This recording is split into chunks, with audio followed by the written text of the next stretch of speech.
एक व्यक्ति ने अपने नए घर का गृह प्रवेश किया। उसने अपने सारे दोस्तों को बुलाया, उसके सारे दोस्तों ने उसे गिफ्ट्स दिए। नेक्स्ट मॉर्निंग जब उसने सारे गिफ्ट्स खोलना शुरू किए तो सरप्राइजिंगली एक दो गिफ्ट्स को छोड़कर सभी में उसे मिले laughing Buddha, feng shui pyramid, Chinese dragon, tortoise, feng shui coins और हाथ हिलाती हुई बिल्ली। साथ में मिले डिस्क्रिप्शन में इन गिफ्ट्स के यूसेज और इनके रखने के सही डायरेक्शन के बारे में लिखा हुआ था। Laughing Buddha for money and happiness, पानी में डूबा हुआ कछुआ कर से मुक्ति, चाइनीज ड्रैगन रोगों से मुक्ति, feng shui coins for good luck. अब बात आती है चाइना के माइंड गेम की। Feng shui, it is the mind game of China.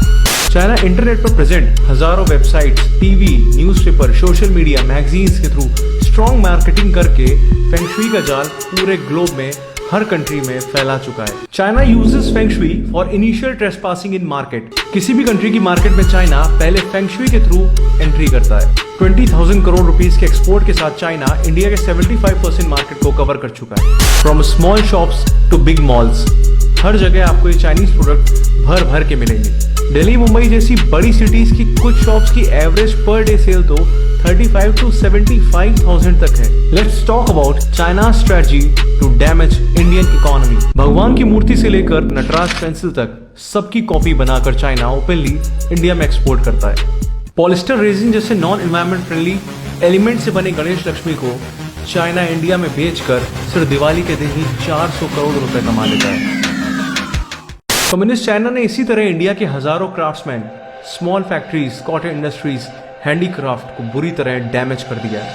कुम्हार, बढ़ई, लोहार, कर्मकार जैसी 2 करोड़ से ज्यादा पॉपुलेशन वाली जातियों के लोग आज बहुत पुअर कंडीशन में हो चुके हैं। चाइना ने हमको एक मैन्युफैक्चरिंग हब से हटाकर एक मिडिल मैन बनाकर खड़ा कर दिया है। अब बात करते हैं चाइना के दूसरे एस्पेक्ट की, चाइना साइकोलॉजिकल वॉरफेयर। अब जंग सिर्फ आर्म्स एंड एम्यूनिशन से नहीं, साइकोलॉजिकली भी लड़ी जाती है। चाइना फेंग शुई का यूज एज अ वेपन कर रहा है to destroy the spirituality of India. Let's talk about most famous laughing Buddha. Is it really Mahatma Buddha? No, Mahatma Buddha ने कभी नहीं कहा कि आप मेरी इस तरह की मूर्ति अपने घर में रखो तो आपको गुड लक और प्रॉस्पेरिटी मिलेगी। अफसोस की बात यह है कि आज हम इंडियंस, स्पेशली हिंदूज, तुलसी ऐसे पेरेनियल और मेडिसिनल प्लांट से ज्यादा लाफिंग बुद्धा को अपने घर में जगह देने लगे।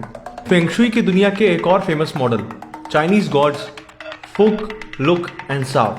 चाइना ने इन्हें नेम, फेम और लॉन्ग लाइफ देने वाला देवता बताकर 200 से लेकर 15,000 रुपए तक की मूर्तियां इंडिया में बेच डाली और हम इंडियंस ब्लाइंड फॉलोअर्स की तरह इनकी मूर्तियों को अपने घर, अपनी वर्क प्लेस में रखने लगे। मार्केट में ऐसे बहुत से चाइनीज फेंग शुई प्रोडक्ट्स हैं जो आपको नेम, फेम और मनी देने का यकीन दिलाते हैं। अगर ये काम करता है तो चाइना इसका यूज अपने कंट्री में क्यों नहीं करता? यदि ऐसा होता तो चाइना में हर 10 में से एक व्यक्ति गरीब ना होता। कमाल की बात यह है कि 1949 में पीपल्स रिपब्लिक ऑफ चाइना की फाउंडेशन के बाद चाइना ने फेंग शुई को as a feudalistic superstitious practice, as a social evil declare करके अपनी कंट्री में ही बैन कर दिया। फेंग शुई की प्रैक्टिस करने वालों को चाइना के रेड गार्ड्स बेरहमी से मारते भी थे। आज भी चाइना में feng shui as a consultancy business, as a practice ban है। This is China psychological warfare. अपने देश में अंधविश्वास को बैन कर दूसरे के देश में इसको बढ़ावा देना, दूसरे के देश में उसका व्यापार करना, अपनी इकोनॉमी मजबूत करना और दूसरे की स्पिरिचुअल रूट्स को पूरी तरह डैमेज